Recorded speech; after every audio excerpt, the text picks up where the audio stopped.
लोगों का पैसा डूब रहा है, आम आदमी का पैसा डूब रहा है, एलआईसी का पैसा डूब रहा है। वहां एसएफआईओ चुप, डीजीएफटी चुप, एफआईयू चुप, ईडी चुप, सीबीआई चुप, प्रधानमंत्री चुप।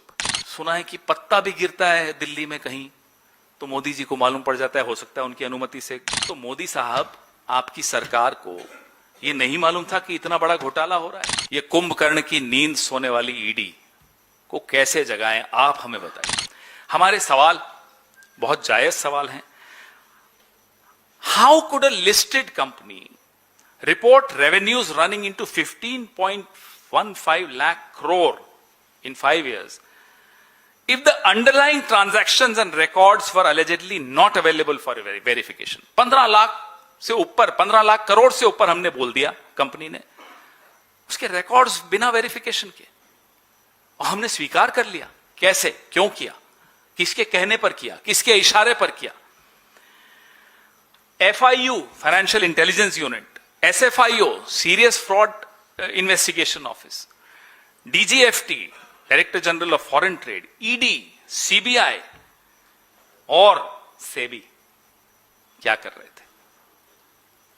आप रिकॉर्ड उठा के देख लीजिए इन एजेंसीज का, सेबी को छोड़ के बाकी एजेंसीज का। पॉलिटिकल केसेस में त्वरित गति से 24/7 काम करेंगे। जहां जेन्युइनली, असल में लोगों का पैसा डूब रहा है, आम आदमी का पैसा डूब रहा है, एलआईसी का पैसा डूब रहा है, वहां एसएफआईओ चुप, डीजीएफटी चुप, एफआईयू चुप, ईडी चुप, सीबीआई चुप, प्रधानमंत्री चुप, सरकार चुप। क्यों? और जो राजेश एक्सपोर्ट्स के शेयर्स हैं 900 रुपए प्रति शेयर से गिरकर अब 80-90 पे आ गए थे पिछले 2 दिन में। क्या यह स्थिति से बचाया जा सकता था हमारे निवेशकों को? अगर ये लोग सही समय पर जाग जाते तो क्या हमारे निवेशकों का पैसा डूबने से बच जाता? क्या बड़े बड़े जो शार्क्स बैठे हैं जिन्होंने इसमें इन्वेस्ट किया था, उन्हें पहले ही मालूम था? छोटे इन्वेस्टर्स को और सरकारी इन्वेस्टर को चपत लगी? ये हमारे सवाल हैं। क्या सरकार को छोड़िए, सेबी को 1 मिनट के लिए साइड में रख लीजिए। ये सरकार तो भाई, सुना है कि पत्ता भी गिरता है दिल्ली में कहीं तो मोदी जी को मालूम पड़ जाता है, हो सकता है उनकी अनुमति से गिरता हो। हवा चलती है उनकी अनुमति से चलती है, सूरज उगता है उनकी अनुमति से उगता है, सूरज डूबता है उनसे पूछकर डूबता है, सब कुछ उनसे पूछकर होता है।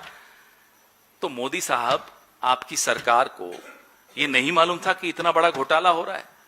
इंतजार किया आपने 900 का शेयर 100 पे आने की, इंतजार किया आपने इतना लाखों करोड़ लोगों का डूब जाने की।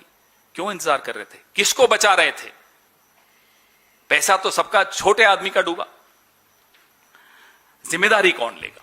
प्रधानमंत्री लेंगे, निर्मला जी लेंगी।